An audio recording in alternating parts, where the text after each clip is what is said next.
No, I'm not laughing through this one. Damn it. So, the sound of the boing. So here we are. It's, I guess, me on the Carnival of Rumble this week, as I'll call it. And no, it doesn't mean that.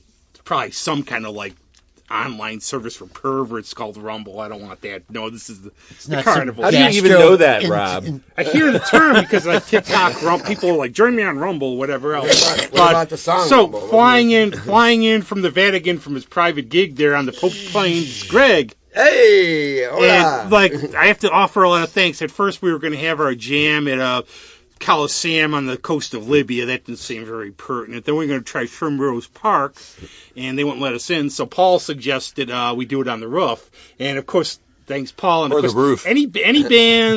Any bands that ever have done songs on the roof, it's always gone well for after them. But now, I'm not going to say anything against these two, but we have a food rodeo outside. There's like people selling cotton candy peanuts, but this boy over here was by the live chickens. And yes, right. We read your cards and letters, and you demanded it. It's the incredible, amazing, fantabulistic return of the Baron. Oh, thank you. You're too kind. Yes. How was it was just Record Store Day. Anybody have any thoughts on Record Store Day in general? Not. Taylor Swift sold out at Record Archive, which I thought was pretty interesting. Very interesting. Wow. What's happened to people's taste in music? Anyway. I look at it in a mixed way. I just don't. My time is come and gone. I used to go there. It was fun. See a lot of friends. And I always like things more cult. It's like almost like comic book day. Now, my friend Tony used to say about comic book day, he stopped doing it at Empire because he said people come in, they want the free stuff, they don't buy anything. Right. But, as long, if it brings business, but it's gotten to where everything, it gets over-commercialized a bit and it gets too packed. Everybody comes in. It's like, I'm not standing in line. I'm not waiting. I'm not collector's items that are just manufactured collector's items. Right. Shouldn't there every day was be a lot comic- of swag there yesterday that you could just grab. But anyway, I'm sorry. Go ahead. I was going to say, shouldn't every day be comic store day? Or record store day. Or record store day, yeah. See, that's the thing. It was maybe, fun playing that. Maybe you hope you bring in, maybe you hook one or two more people. Maybe. But I got a couple Gun Club albums. I saw a lot of friends. Yeah, it's cool for the social aspect. And if you want to avoid the crowds, you go later in the day. Of course, hopefully the 5 records that came out that Right. there are only 5 copies are still there. But, you could call like Eric and say, hey, hold this for me. I'm coming in later. Yeah. That's always the best when you have when you have all these lines. You walk up, give me my stuff. Yep. I enjoyed that because we played at 4 o'clock yesterday with Brian Lindsay. And I just thought that was a good time because it was like the crazy crowd was gone. And then you had the real we got railroaded a couple of years by Bruce to open. Yeah. And I was like, 9 o'clock in the morning. He's like, dude, that's when all the people are there. I saved it for you. So you just stay up. Yeah, right. Yeah, basically. This was like Brilliant. old school, back in my old school days. And But it was really fun. We did it Yeah. a couple years in a row. Was that in the back building or in Yeah. That's cool. There. Our new back building expansion. Yeah. We had I didn't realize Archive started off on Lake and then was on Jefferson. House Guitars, Titus and Jefferson. I've only ever been to the one on around the corner. Jefferson. It started at Titus. It's early for us. It started at Lake. and then Jefferson Yeah. and then Titus. Yeah. Really? Yeah, I didn't know that myself. Actually, it I only started before my in their time. basement where they grew up, their house, the Shawbrook. I think that's where they started selling guitars originally. I only remember the little place they had, like where Murph's kind of was. They were in that little plaza there. They had a 1 or 2 aisle thing, and then they moved into that Grange building, the furniture place. And obviously, I remember Archive. I went there all the time. I didn't know it was on Bar Lake. and I didn't stuff look and into that. Bop Shop, obviously too. I remember those and the Bop Fests and everything. The Archive used to be, what was that Mount place? Hope. Mount Hope. No, it was Yeah. originally Oh yeah, on you're Monroe right. Todd Avenue. Bradley told me What that. was that? There used to be like this cool store, like right when you came over 490 on the bridge. It was like a cool bookstore. It was on the right. going up Monroe Avenue. Oh, wow. What, Upper Monroe? So I remember Little Brown Oxford was like one I used to go No, to. it's a real hip place. God We'll have to damn. Google it. Not Google Village it, kids. Green. That Village. Village No. Green. No, Yeah, it was in cool. the It was basement. cool in the day. That Village Green on Monroe was cool. Yeah, and then in the basement, that's where Record Archive originally, because I remember finding my way down there once. I was like, oh. Wow. It's that time, Like I the still know there was a catacombs, basement. right? Yeah, I'll never forget. I tried to pick up a girly magazine. I wasn't looking. I see a guy who looks like the Village People, and the thing's titled Bronco. What's the matter? Your subscription My to brother, Hello my Sailor ran my out? brother's looking at me like Fred Sanford. But that place was awesome. Was a little light in his loafers. That place is awesome though in its time. And then there was another location like that. But yeah, things move. But that's what they do. But I had my time there. Last time, I went with my friend Anna to Rock Gallery, and we got there at 6. The last time I ever went to it, we got to Archive. It was great. It was just people I knew. Band playing I knew, but the one time Isotopes got the gig you got one time at Archive. Now this was back in the day.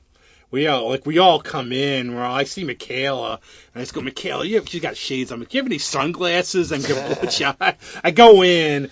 One of my friends I won't name almost falls over the garbage. And I start popping beers. Trying to keep us going. That was rock and roll. That was rock and roll. Rock and roll. So one thing I want to talk. Go on, Greg. Well, I was going to say, like, Record Store Day was fun, but 420 just sort of came and went without much of a whimper. 420 used to be a big deal. I think maybe now because it's all legal.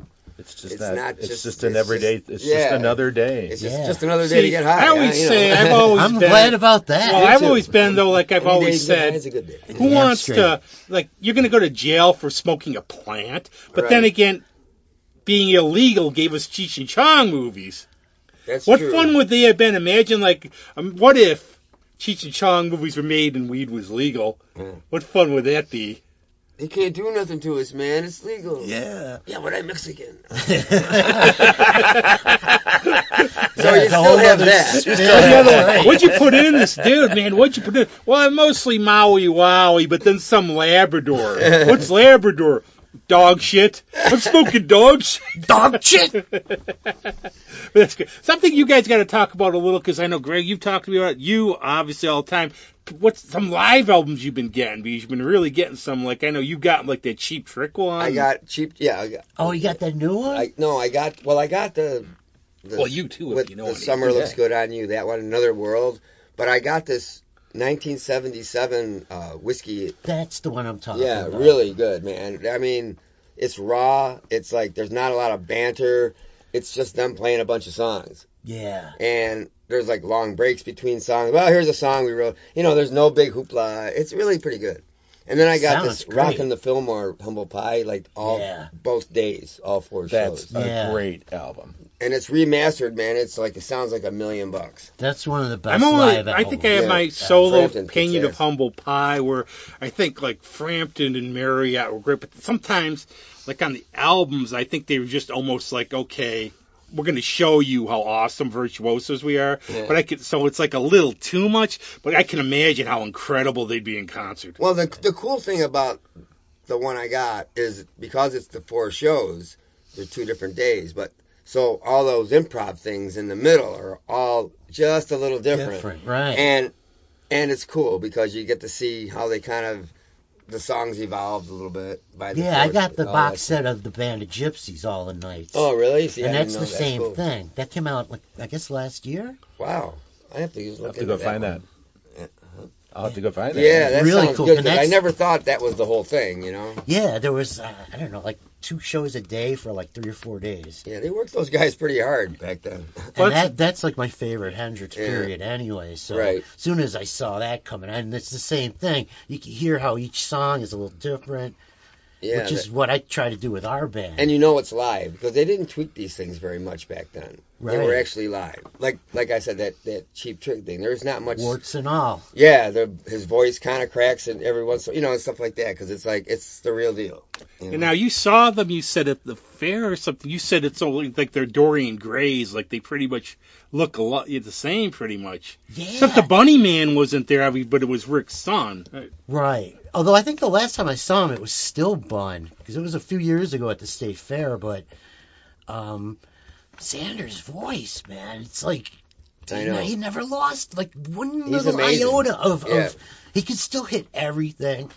We're going to see him in Del Lago in May. Yeah, I think everyone's going except me. And me. Yeah. My own thing too. I still have the bread. That's Memorial Weekend. I didn't realize that. Well, there's wow. there's like a convenience store. I think they sell Wonder Bread, everything right around the corner. I walked in Pittsburgh before if you need bread. But Wonder Bread. But I always I'm the one person. Just filling cracks. Eddie Nebula and I are alike in terms of playing. Like they'll do surrender. So we were talking He's about name dropping again. Cheap Trick. That the first album to me still sounds like if you asked somebody they didn't know, they'd say it was a Stranglers album. That was a Slade cover band. No, okay, you Slade cover band. I never heard of the Stranglers, were there? Hugh Cornwell. He It's not like Cheap Trick. You know this deal. You know the Talk Stranglers. about name drops. I don't get that at all, because the Stranglers are not a guitar band. So musically, I don't get that. I don't know. It just Maybe gets me. It's like one of style-wise those or something. things. It's like we all have our weird opinions on the show. Yeah, and they're not wrong because it's an opinion. Yeah. That just. But, all their original hits, their first hits, were all Slade songs. Oh, They were just a Slade cover band.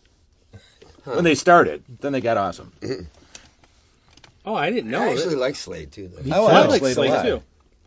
Yeah, except when you run into people. Are they the band that covered the Quiet Riot song? Yeah.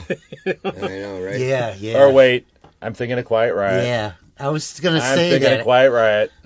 How did I get Quiet Riot and Cheap Trick mixed up? I have no No, idea. You're sniffing the Carnival vapors. I like here. Quiet Riot, too. Did you have get a purple BBC live? Me? You, Oh, Greg, me? yeah. Yeah, I did. I got that, and I got this Paris 75 thing with Coverdale and all that. It was Richie Blackmore's last night with them, I guess, before he bailed. Really? So, yeah, it's a really good live album, Mistreated and all that stuff. And I got this other thing, BBC, double disc thing. Very good. A couple different songs. Like they did a couple things from Machine Head and a couple things, Speed King and stuff like that. And I got anniversary editions of Burn and In Rock and I got all those too. Fireball and they sound great though. When you need those things upgraded once in a while because those old vinyl they have no high end. Oh yeah, it's like that One Who, the One Who collection, the box And set. then the Sounds cool terrible. thing is you get the bonus tracks. That's right. The bonus tracks. Them jamming or playing like an instrumental version of a song, like it's really weird. It's Or a like, B-side. Yeah. Yeah, I love that stuff. Well, I was waiting when you did the Rumble special on Richie. There wasn't anything from the Blackmore's Night Christmas album. Nah, it wouldn't play in the CD. How did player you? for some reason. That's the one good thing about the Rumble 2 plug. Though I've told Steve this was the weirdest Rumble ever because my of the radio the, show. the hurricane. Yes. the hurricane winds. Where I got partly Rumble, partly Puerto Rican dance music, and partly some church service. So it was like, wow, this is different. What the hell's Steve smoking? But you put in here, I'm wondering who's going to be on, what time is it? Oh, really, this week? You actually do some research, and you know what you're doing. Where is it located? What broadcast station or whatever? WRFZ, Rochester Free The Radio. free radio thing? Yeah. Yeah, okay. But how did you come down to the Blackmore show? How did you narrow it down to? But you found those Thin Lizzy tracks. Oh, the Funky Yeah, Junction talk about that. album. How did you find those? I never heard of those. You got me on that one. Because I read. I search. A guest on our show reads? Yes. only about The music. show's going though. down, folks. Yeah. No, There goes the actually, neighborhood. English magazines and liner notes. Those are the best resources. I get that classic rock English magazine. They're head and tails above No shit. crap here, and you have to pay more money for them, but Yeah. they're so well. I get that classic rock, and there's another one called they do a lot of older rockabilly and stuff, and they're like $15 a piece. Right. Borders I has them. found one that Right. was a steal for a while. I had the subscription to Mojo. And Mojo. Mojo. And you would get good, the yeah. CDs too, Yeah. but then they screwed it where you couldn't do the subscription for what I was getting it for anymore. And I was like, no, I can't. But I agree with Steve because number one, and I know this is probably, it's nothing like Rolling Stone because there is zero absolutely no politics. Right. It's gig lists, Music. ads for bars or selling stuff, and they'll print touring schedules and all these cool UK places that you'd never heard of. And they actually have real interviews where they actually ask people actual questions, and they, you know what I mean? It's not like, well, how's your latest album? You know, and what's your Rolling political Stone's view? become like People magazine of music. It's like Saturday Night Live but the now British or ones, whatever. they also go like deep. They Like, do. Who the hell is this guy? Well, he put out an album in 1970, and we just found him. Right. They're going to reissue it, and then you get this whole story. I was reading this one, came out. They had an article on Gary Moore. They had another article on the Yes doing Close to the Edge and how it was to record that. And Bruford and Chris Squire not getting along and things like that, you know, that you don't really hear about. And then just lots of really good articles. I mean, I keep reading it. I keep finding little articles that I missed, you know. Yeah. They pack a lot of stuff. They'll do a one-page thing, but there's a lot of information in there. That's how I find all these crazy, obscure bands that I play on my show. It's mostly like through hard work and labor. That's what I love about actual it. research. Yeah. That's what I love about music, that you keep finding. It's like I got that live Cactus album, which is, you don't want to play I'm playing them next week. How'd you know? See, we're on this weird like thing which is scary sometimes. I got a Cactus reissue too. Yeah. Yeah, I got the live one, which is really great. I have to bring up the quote because I always use it though, how we've changed. Like Carmine Apiece, Appice, whatever the heck he calls himself, where he would go, I'd go around, you read his bio, you're scrubbing your hands afterwards with some of the stuff. But he goes, we used to walk around, we'd run into each other in the old days. Man, what'd you score today? How many groupies? Whatever. Yeah. These days we're like, dude, what blood pressure meds are you on? Yeah, we talk about our ailments more and more as we. You know, but as I say, like, playing when you get older, like, what's the challenge? I mean, I wouldn't know. Getting through the gig. Carrying your shit into the gig. Exactly. And worse is carrying it out because then you're all spent from playing. The best is like, okay, Adriana who's like in her mid-20s, bless her. So it's playing at Love and Cup. I see, like, you know, the older musicians are lugging it in. She pops in with a mic like 10 minutes before. Oh, I know guys Nothing like cliche that. about that. Yeah, lead singer disease. Which LSD. Well, yesterday, it's funny, the group that played before us, Hey Mabel, which was very good, really good. I heard the name a lot. Really a good gal singer. And she came up and did something with us too. But anyway, she was like helping with guitar cases and stuff and things like that. And I looked at the sound guy, I said, man, a girl that's carrying gear, hire her now. Yeah. Well, now, you know, that goes both ways, though. I know plenty of guy stingers that do the same thing. Here's my mic. Right, plug me in. There's one thing I want to talk about, too, because we told some funny stories about, like, I was telling about, like, some, like, a few bands that I've been associated with where the auditioning stories when you need something is so funny. And, like, the best ones you would always know, they get a guy, they need a lead singer. Guy comes in, great all the record. You know, he's all going, you know, I'm the lead singer, I want all this stuff. They start to sing, and it's like, rock and roll! And he sucks it. Rochester! And he's the guy with the biggest plans, too. It's always the guy that talks the most shit. It's the first guy that's going to bail. My friend's retired. He's a drummer. Right. He's looking for bands and stuff. He just wants to play. Gets his ad, right? This sounds like somebody... he drives out to Ontario County, right? He said, okay, what are we going to play? He's like a list of stuff. The guy goes all, he's like, guy's like 72. This guy like goes out. He comes back. He's wearing this outfit right now. God. And he starts going on about how they're going to be doing this world tour and be famous. And he's looking around going, you know, better not be any chickens. Delusions of grandeur. It's amazing. It's like amazing. I used to see that, you know, as soon as I would hear anybody, as soon as you tell me how great you are or you're going to be famous, I know you suck. Yeah, pretty much. Shut down. But that was another topic, guys, because I did this one Facebook post, which for me was kind of lame, and maybe I had to get my brain a little bit more on it. There wasn't the one about what do you call like fake spaghetti and impasta. It was the thing about weirdest gigs you've ever seen or played for us. Where we were, but like we've ever played. And I remember like the one I brought up was the Tombstone Hands, where my dad called them a bunch of reprobates as usual. But I had my dad in my car because it was for Hull, so it was a hayride. Oh. Now, what did you feel when you got the offer, number one? But then it went awesome. I thought this is the biggest fucking mistake of my life. We are the worst possible band to do this because we're not a party band at all. We're an instrumental. Jimi Hendrix meets the Ventures. Right. So, they're going to. It's the first time they ever tried bands. They had food trucks. This was all like a trial. But where was this? For Hulse on the Ridge. Oh, okay. Way down the ridge. Yep. And they had us the biggest weekend, that Friday or Saturday night, like 2 or 3 weeks before Halloween.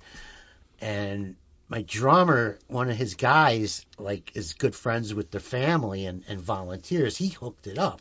So he, like, knew what we're about, but I'm still just, like, dreading. This is going to be horrible. It's like basically like playing a wedding or something. So it went great. I couldn't fucking believe it. We had constant people in front. They set up a, big truck bed, flatbed, which was really cool. I haven't done that in years. Right. And there was constantly people in front of us. Old people, young people. What I remember two things. And one of you, rock you and or roll. somebody, did somebody wear like skeleton gloves or not? It was a long time ago. I thought somebody might have worn gloves. But I remember people were actually buying your friggin' merch. Yeah. We had T-shirts and stuff. And we got paid like really decent money. It was great. And I was like so looking forward to the next one, and then COVID. No, and I would think, see, for me, it would be okay. Yeah, it was the Halloween right before COVID. If you like music or not, or whatever else, if you care about music, do you? I would be going, okay, I have to think of the public. I probably would have gotten like a cover band or something. Yeah, someone that plays like, classic rock hits. So not like one of those bands where you go, well, y'all, we're going to pay you $300, but y'all drank $400 worth of beer. Right. Well, there wasn't any alcohol, so we had to, bring your own. If well, no, what you do is I'm sure they had cider. Yeah. My old thing, Grauschlager and cider, man, that was like the killer for me. But Greg, do you have any like weird ones, like any strange gigs, areas? Gigs? Well, areas, like places you played more than... Because I know we've all had those weird gigs. I played in this like show band back in the 80s, and we played, I don't know, we had to go from Detroit, we played in somewhere in Michigan, and they didn't like the band, so we got canned, and then we had to drive all the way to Texas. Wow. Yeah. And I was sick. I had like a fever, and I was like driving, and I'm laying in the back of this car, and I'm like, and we got to the place, and I slept, and we played, but it was like, that was like probably the worst thing of that band. And that band had a lot of problems. And as I came to find out later, Eric Davidson, Eric, the bass player. Yeah. He was in that same band, but before I joined. And one night we were just talking about this jerk of a band leader. He goes, wait a minute. Was this name such a, yo, yeah. And it's like, holy crap, I was in that band. Wow. And yeah, he was the same thing. He was shorting the band money, and he would do this thing where he'd want the U-Haul running in somebody else's name, so he wouldn't get, because he was kind of on the run, and he had a guitar player that was on the run from his wife, and it was a freaking nightmare. One of the worst, and I'm not going to mention names, but it was like a bar I was associated with, but the owner was quite partner really, but he called him, so it was quite a prick. And what he did was the one time, there's a band called, remember, it's Rochester, right? It's vile out. It's a band called the Drones that came all the way in. Wow. And another band from Winnipeg came in, so it's Texas and Winnipeg, right? They came in, he was going to stiff them because it was like a blizzard. Wow. Right? Pay them. And they drove all the way, imagine driving in from Winnipeg and Texas. Driving in from Winnipeg? Yeah. That's got to be like 24 hours. It's got to be like 30 hours, yeah. 30. I know Michaela did the one from Winnipeg, Minnesota. She said it was like her and her friend, they did 24 hours. Wow. So can you imagine that? That's a bit much. I mean, I went to New York City, and that was about as far as I went. That wasn't a traveling situation. I mean, I was in a couple of the traveling situations, so you played 2 weeks here and 2 weeks there, and then you weren't killing yourself. No, but that's like in another one, like too, and I feel bad. Like I always tell this story about in terms of not like playing, but like for bad gigs I've seen. That one where my friend's like, you want to go see Shiny Toy Guns? So I get there, and they look like a narc. It's like younger people. I'm sitting against the wall like this. It's a big band. I don't know who they were, but like they came out, they wore lab coats. They weren't the Isotopes, obviously. They weren't from here, but they were just all presentation music. So I'm just sitting there going, Stephanie, where are you? Get here. And I just sit there, go, jeez, this band fucking sucks. Right between songs when it's quiet. And the other one, the other experience I had too was, now if this is from a friend of mine, he goes to this, and I'm not a festival person. I don't maybe get what your thoughts on festivals, but there's some festivals, some rich guy's got a mud field in PA. He goes down there, right? It's all muddy. And he goes, okay, I didn't know about this show because I'm walking around. The first thing I hear, there's these two guys, and the one guy's saying to the other, I think the acid wore off. I can give you your axe back. I mean, what do you think of festivals at this point? Do you care, not care? Well, we're talking more big ones than like local stuff. I think they're good. I just think that they've become stupidly expensive. Yeah. And on that note, though, I will say I didn't realize. I guess what's her name? Sharon Osbourne, maybe. No, the local. Oh my God, I can't even think of her name now. Who's the lawyer, the singer? Lawyer. Well, anyway, she's at Coachella. She got all the way to Coachella there.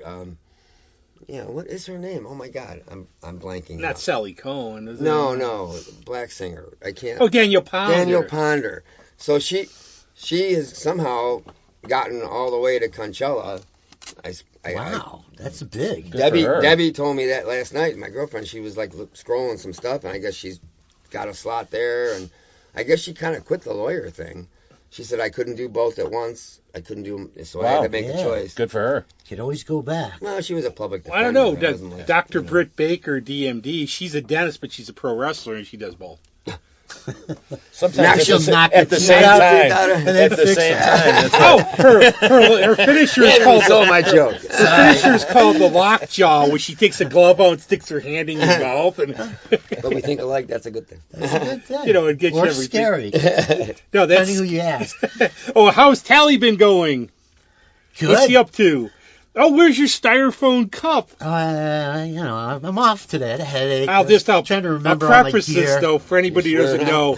We're not as cool as Telly Savalas. How can you go whizzing through New York City? Of course, you have your siren on. It's New York. Nobody moves. You're whipping around New York corners. in the 70s. Yeah. You're whipping around corners. You're whipping all over the place. You get out. You might have your coffee here. You don't spill a drop. That's an art. But what's he up to now? This was a good one I saw this morning. There was he sent a Puerto Rican cop moved out to better his life, and he's got a gig working in Staten Island. He wanted him to go undercover in the barrio. There was like a vigilante gang who was killing all these drug runners and stuff, and giving the money to like the neighborhood priest, so that they were like actually good guys. But they were, vigilantes, and it was pretty well written. You saw the one with Sly Stallone was a dude in one, I think. Yeah. That's the best thing about these old shows, to all these guest stars. Awesome. Cracker! Yeah. What a great show. But the one thing I just got the box set with all the Kojak, so he got it a while ago. I was going to ask you, what do you watch in Kojak on Sunday morning? And my own little... that's the thing, how things change for all of us. All of you, I'm too young to know. But growing up, it would be you'd have to talk to friends. Okay, this monster movie's going to be on at 2. Or my friend Tommy Samino, who knows Brian, or at least knows him on Facebook. Yeah. He would call me up. He was obsessed. He's still an obsessed Kiss fan about Kiss Meets the Phantom. Which when you finally saw, it was so cool, but it was so fucking bad. It was so bad. It was so bad. But no, not if you think though, because I guess Ace was really drunk. Would just call a parrot because he couldn't remember his lines, and then they had to redub Peter's lines because he was so hammered in the whole movie. So if you know the band, but he would call me literally, it's going to be on Toronto Channel. Now there's a feeling like, yeah, the search is good, but it's also fun where I go, hey, I want to watch this. I have it right here. I want to listen to it. Yeah. And back then there was, 3 channels. Plus, if you could maybe WXXI. jiggle the little thingies, you get the Buffalo one and the Toronto one. Right. I was going to say the Toronto one. You had to go up on the roof and re-aim the antenna. To get Toronto, yeah. Some good Japanese horror movies, though, if you could get it. Oh, yeah. The one, but WGN. what the guy's going to talk about, it's not serious, but like you were talking about like rock magazines and about keeping the politics out. Now, this comes up online a lot, and I don't do any political crap online, but the idea of the artist and the art, and about like, okay, somebody's views, if you like the music. Now, in your just in your views and everything, okay, how much does it affect you in terms of like, okay, I would go see this person or not, or does it matter, or would you just go, okay, I'm not buying this person's stuff anymore? And I'll use an example real quick. Is like, I know Ted Nugent's coming here on his tour at the Art Tour. Now, if you were a fan, you cared about that stuff, and you could just say, would you go, or just go, okay, I won't go to that, or anything. No thoughts, nobody's wrong. You got to respect anybody's opinion about anything, but my problem would be informed opinions, not just like, Well, I like listening to Ted Nugent rant. Yeah, he's funny. I used to listen to him when Dennis Miller had his radio show. He had him on.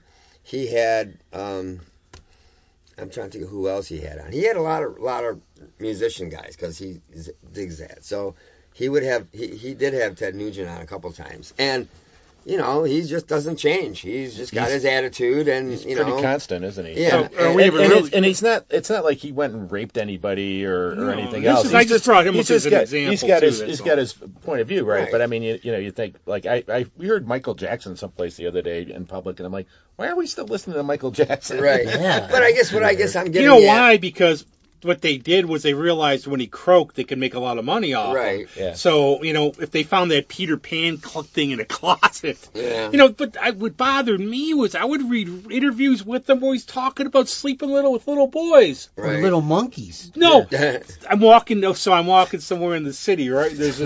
I'm walking somewhere in the city. Reading He's going for a walk one day, right? I'm going down there. There's this wino. He come by me. I figure he's going to ask me for change or something. I'm like, how you doing? And he goes, Michael's fucking that monkey. I just looked at him and go, thanks, brother. I've always suspected. We had this blues guy on it. Remember Willie? We had that blues guy on a couple weeks ago. Yeah. It was like really incredible. He sounded like he had done a monkey. But what I was getting at is that if the artist is kind of being owned by the political agenda people, then I'd got an attitude. But if he or she is just got their opinion. Some people, like, you don't expect somebody like Judy Collins or Jackson Brown to be, guns, Well, Jackson Brown's all like, the other side. Right, but stuff. you know what I'm saying. I'll give you a good one, though. Ryan Adams is playing here, too. Would you go see him if you liked his music? Ryan Adams is playing here. I like his music. So you go see him still, okay? Well, I don't really know what his philosophies are. So no, it's not. It's stuff that you might have done, like with women. And then I know Paul's been mentioning that Pink Floyd guy a lot about. Yeah. Oh, Roger. That's for the cops to figure out. Yeah, but, I never liked Roger when he was in Pink Floyd. So, I mean, I'd go see everybody else. I'm wearing my Nick Mason T-shirt, by the way, today. Which I constantly... We saw Nick twice. I goof up with Dave Mason all the time. That's all I think about. It's because Nick's so awesome on guitar. I just do, though. You know how you get that in your head? Can Dave play the drums? That's the big question. No, I don't think he can. It's like I would call Mark Bradley Scott Bradley all the time, and he's like, came up to you one time. He's like, you making fun of me or something? What are you doing? They go, there's a dude playing for the Seattle Mariners named Scott Bradley. He looks at me and goes, only you, and then you'll bring up Dominic DiNucci or some other tangent. But has Nick Mason ever played anything fast? I've never heard Pink Floyd do anything fast. No. Everything they do is that slow. Well, with I think you're exactly right. I don't think he's played anything fast. And you never hear him do a shuffle or a rock. Well, actually, the stuff with Sid Barrett was more up tempo. It was never anything slam. He did on the old stuff. He does shuffles and everything on the old stuff. Yeah, and they play a little more up tempo because I have to hear some of that stuff. That's a good little. That's the stuff he plays in concert when we see him. Oh, yeah? It's like this is the Echoes tour that he did this year. Okay. Or last fall. So they did Echoes. I mean, you get a bunch of 75-year-old guys getting up and playing after intermission, getting up and playing a 25-minute long rock song that's like awesome. Right. You know, and that's pretty good. But Yeah. but most of the stuff that was the newest thing they played. Wow. So everything else is from the Sid Barrett days. I've got a bunch of Pink It's Floyd. very I'm gonna cool. have to get Very listen cool. to it. Yeah. Yeah. That's one thing I was going to ask, and just thoughts on this now. Well, Dark Side of the Moon, 50-year anniversary. Yep. Now, this album sold tons. Now, what is it about some albums why they just get the public imagination, where they just take off, and they can be good, bad, ugly? It's like how the Hands' first album hasn't sold like 30 million. But it tasted good. The only album that in joke poster. is My Dad Tried to Eat. Sorry. That's the one CD my dad tried to eat. He thought it was bologna and onions. One of my favorite things. So that's pretty funny how And that worked out. I've always said that like about Archive. Bologna and onions on rye? It might have been with Limburger, because that was this Limburger on rye was always his big thing. And I draw But the I've always line told there. people Yeah, like really, playing yeah. at Archive, it's like, where are you going to play by a chandelier and a T-Rex with gloves? Right. It's like no matter what happens, my band sold 10 million. I don't really care. My dad tried to eat the Tombstone Hands album. You ever tried to eat any of your albums? Still there. But, you know, back to the original question about Pink Floyd. I mean, that album was back in the days when we listened to album sides, right? You know, and we were just talking about this in the car on the way over. It's like, you know, how many albums that you had that you could listen all the way through and you wouldn't get to, well, that song sucks. So, you know, I'd go walk over, pick up the needle, skip that song and put it down. But that was an album that you listen to side one, you flip it, you listen to side two, and you flip it again, listen to side one again. It was. Maybe I'm getting too deep on it too, but maybe everybody can relate to like the topics: mental illness, greed, passage of time, a little bit like that too. There's a lot of people that bought it that. I never got into that music because of that. I always thought it was 1972, too dark. Yeah. Well, yeah, but at that time, like I always said, like you know, put on sticky fingers. As soon as Can't You Hear Me Knocking on, going on, you're going, this is for all the hippie dudes to get high during. Yeah. You know, I think a lot of it also was like the perceived coolness factor if you bought it. See, that is and too. owned It's it. like, you know, Yeah, it's like going around in high school when I was looking at. I remember my brother said to me one time, you know, you'll just go back going. Any of these people will go back and say, why did I buy this album? And I'm going, no, they won't. They're normies. They'll think that was the best music they've ever heard. But like some of these albums that came out, it just becomes, and it's payola too a little bit, the way radio stations play them. It catches on. It's like they become the Titanics of albums. I found that a lot of the older albums, upon re-listening, or if I get a reissue, like I listened to the Grand Funk Survival album the other day. Great album. And yeah, but when it came out, it just wasn't the same old gnarly kicking. But, you know, now that I listen to it, they were trying to go a little farther. They were trying to, and then at the time you didn't like it, but now I'm realizing what they were going for. Right. And I'm going, wow, this is good stuff. Yeah. Even the covers. I'm not crazy about the Give Me Shelter. You don't like Give Me Shelter? Well, I don't know about how they did it. It's so weird. It's just, but that was like it's kind of cool. It's just I noticed that was like a thing for heavy bands in the early 70s was to do Give Me Shelter. Yeah. That was like I have so many versions of that. It's like, I like the idea of it. I just thought somehow the arrangement the way the Stones did it, it's hard to beat that. Well, of course. Yeah, the other thing too is like I watch out for like some of these are cash grabs. I've actually like Greg Prevost, I told him the one time, you know, sometimes you think the Stones are becoming Kiss with you could buy little Shamrock Stone stuff out of their candy bars. But as soon as I saw that, yeah, you can buy their candy bars. Look it up. Go on, you can get a cherry red Stones candy bar. Let me ask you something, like, Steve. Do you know, real quick, because yesterday my girlfriend bought a couple CDs at the sale. She got a Stones album called Stripped. Do you know anything about that? I have it. I own it. Actually, yeah. I just looked it up. Is that like just basic tracks or something? It's you know what it is? It's a compilation. Isn't It's it? I own it. It's a live album. They do Like a Rolling Stone. I think it was in. If you want to. Yeah. you can. Okay. Yeah, it's got some older songs. They tried to drag out like some stuff they haven't played in a while. Okay. But what I was going to go on about, as soon as I saw the album combo, I had to buy it. I had that on pre-order. Best line though for me was Mick's talking about the band, introducing the band, and everything going, Charlie. He's a jazz drummer. He only does this for the money. Right. I know. He really is. But one of the highlights to me was actually Memory Motel with Billy Preston. Yeah. Now that to me was, You know, and I like how they said, like, the liner notes where, like, Mick made the joke about their next tour is going to be touring prisons while Keith was in the clink. Right, prisons of Canada. But they're nice prisons. Yeah, That was Canada. Like, to me, It's Canada. They're polite. You know, they're nice, polite. But that one I saw, and I Do you think mind if I beat you? You come here. I'm going to steal your macaroni and cheese. Do you mind? Now come back to the cell with me. They'll always use lube. Maybe a nuzzle on the ear first. Oh, goodness. But that's like one of those things, though. It's like, now, with the Baron on, it's degenerating. Hey, he knew it was coming eventually. So what have you even say? Oh, by the way, too, I have to say, like, sometimes we wonder about IQs. When you pulled the April 1st stuff, how people were reacting to it. That was insane. I played along. You knew I was. Well, you knew I was playing along, though, like with the crap. I felt horrible, man. Can you explain the backstory for the all right, so I posted young boys? about my radio show coming up. Yeah. It's going to be on the 1st, right? So I started off with this. I've been living a lie. I'm tired of, like, suppressing myself, and I'm tired of being, like, the coolest guy in the room, and I'm tired of, like, having to piss on all these bands that I really love. Yeah, and it's a burden. And I'm going to play all these bands Saturday, and I put, like, all the album covers I could find on Amazon, like Loverboy, Depeche Mode, Phil Collins, and then at the end... The Cure, too, was on. The Cure, and then at the end, I'm like, Morrissey. I'm even like tired of like dressing like a dirtbag. I think I'm gonna cut my hair, shave everything, and maybe dress nicer. But let's get through Saturday the 1st. So all these friends of mine were, whatever you do, we support you, and it's good to be yourself. And I'm like, are you fucking kidding I'm writing stuff like, what about ABBA? What about ABBA? What about... So I had to do like a remix. There's one person. Hours later, there's like literally one person who started writing. Well, I don't know if I like some of this, but I like some of this.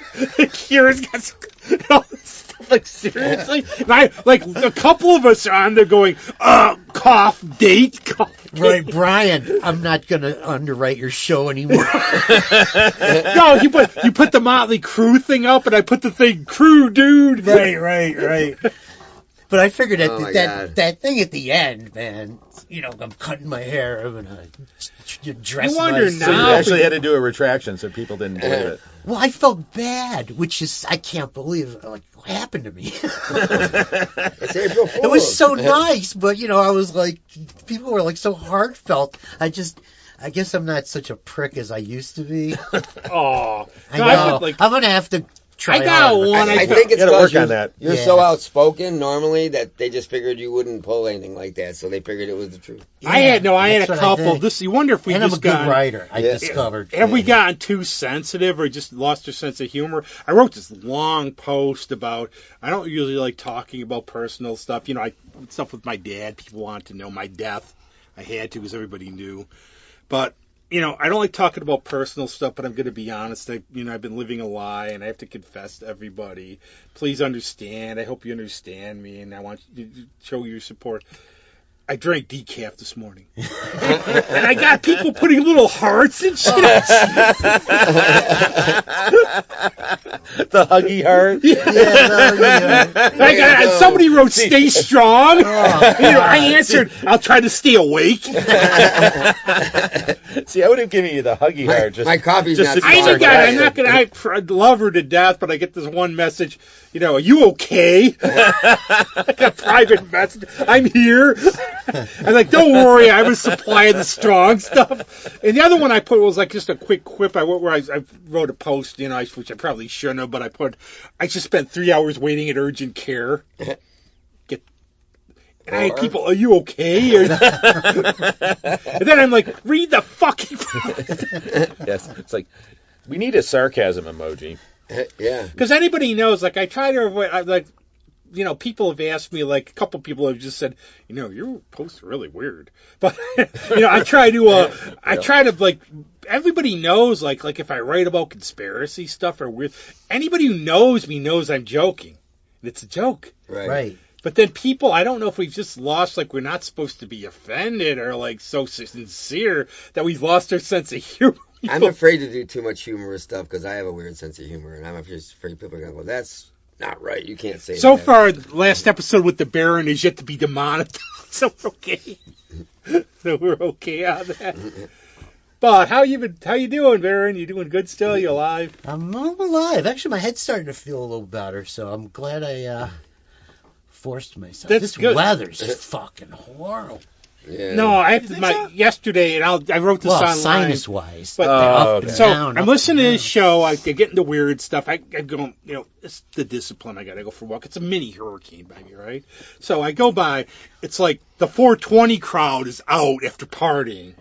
I get this one person. She's dressed like the Patchouli look. Yeah. She goes up to me. She goes, "Do you have a second?" I'm like, "Oh, son of a."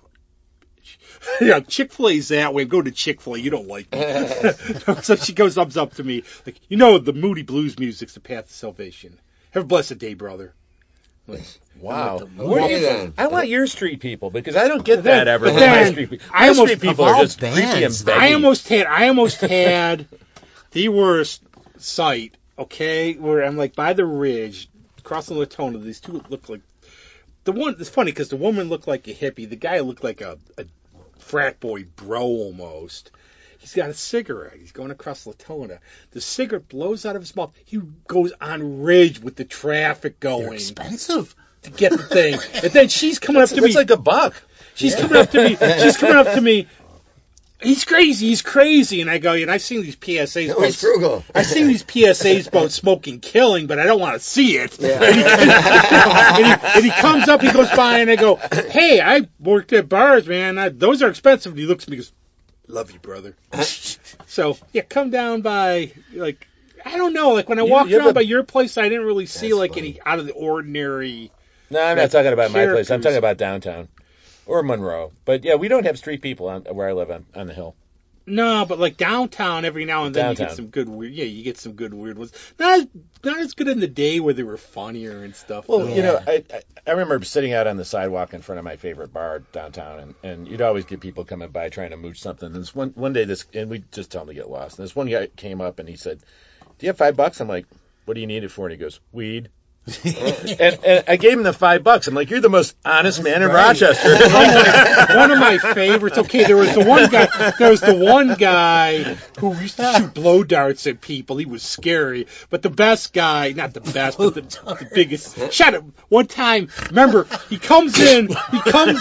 Will Taggart always had a big mouth on him, so he comes in. This guy was like, one-legged too, but he could hop really fast. But he would come in. So he comes in. Will smart-assed him, and you don't have to do that. He comes in. Now I heard this from people. Okay, I guess the guy he shot the blow dart at him, and Will's by the bar. But there was the one guy. He comes up to me. He's like, "Sir, I haven't eaten for days. Can I get money for something to eat?" And I go, "Dude, you're holding a sandwich behind your back." The people at the end of the ramp, I guess the worst we've got is the people at the end of the ramp by our exit on 490 that are always there and they're always begging food. And when they leave, there's piles of food there. So, Yeah. Oh, Joe Buck Yourself just played again recently. Oh, Joe Buck Yourself. I was trying to remember his name earlier in the show. My only reaction, never to one of your shows, but to his show, I had the weirdest reaction ever. What? Joe Buck Yourself was awesome. He was awesome. We opened for him in Buffalo last year. Oh, really? How did you do? Were you smoking by him or anything? Yeah, he loved us. You can't smoke too close to him. You can't have open flames near him. No, this is the story. First of all, there was a guy who was like a man mountain who would block our view. Oh. Yeah. And wherever we moved. But it was like, so Joe Buck walks by us. They look at me, and I'm like, "Oh, son of a..." Yeah, it was like tears came to our eyes as he walked by. It's like this guy? So he's Listen to him. I learned a lot Band of or shit. something. How would you categorize him? He was Street musician, like a legit street musician. legit. What country Bus- Played roots? for Hank. Did he play for He Hank? used to play Well, upright Hank- bass for Hank 3. Yeah, Oh, but wow. Hank 3 didn't. Oh no, it wasn't Hank 3 that discovered him. It was BR549 discovered them playing out on the like 7th Avenue or something. And, wow, you actually know them? And they heard him, and he got invited to like play, and that's how Hank discovered him. You're the only dude to ever mention BR549. So which, by the way, you know what the original reference for BR549 is? Junior Samples. Junior Samples, right? And I saw them at Record. Just call BR549. They played Record Archive when it was on East Avenue here for a minute. Yeah. They were doing one of those Rochester music fests downtown, and they played us, which I couldn't go to because we had a wedding, but they did like a little Sunday morning in-store jam. But I had to research this guy when we saw Joe Buck Yourself, because it was like I'd never heard him before, and he was amazing. Amazing. And I was there for the Creepers, obviously, but I was going to because he was like the middle act for the Creepers, and he was absolutely amazing. Yeah. And reeked. Because he was working out of his van, and he would, I guess he still lives in the city, and he would go up the thruway and just go between like the city and Boston and like Cleveland, and he would just do gig after gig after gig. Like every night he had a gig, and he'd sleep in he'd work until 4 and get hammered, and then sleep in the van. And so I think he might have showered like once or twice whenever a month. Whenever he could, yeah. Wow. But, oh, man, he was so most authentic country punk I've ever seen. He plays acoustic, he sits, and he had like a kick drum. Oh. Well, no, he had his hard case. Oh, that's right. He had his hard case with a foot pedal on it. So it was his hard case for his guitar, and it's just like thump, thump, and thump, and he was a good guitar player. Oh, and he just beat the shit out of the strings. He had to have like the strings on that had to be. It's like amazing. I told. He restrung it before the show. I was sitting with him talking. Wow. Because my new bass player is the sound guy at Mohawk, and he's played Mohawk a bunch of times. So Buffalo. So he told the owners, man, Joe Buck comes, we're opening for him. And then that's great. That was one of my reviews. Cool, I used to do really music reviews in college in a paper for bands, and I remember the one country band, and I go, the best thing when you looked at them, they looked like they smelled like a country band. Yeah. If you could smell the cow shit. I was like, he reeked of authenticity. Yeah, but I remember like I used to be a huge Hee Haw fan. Oh yeah, Hee Haw fan every Sunday night. My dad had the best one-liners ever. So I'm watching Hee Haw, my dad gives a mini pearls on, and my dad just looks around, takes a bite of his Limburger sandwich, smokes his pipe, and he goes, bet she's a dirty old lady. I look back, and my mom's cooking goes, yeah! She invented the tea bag.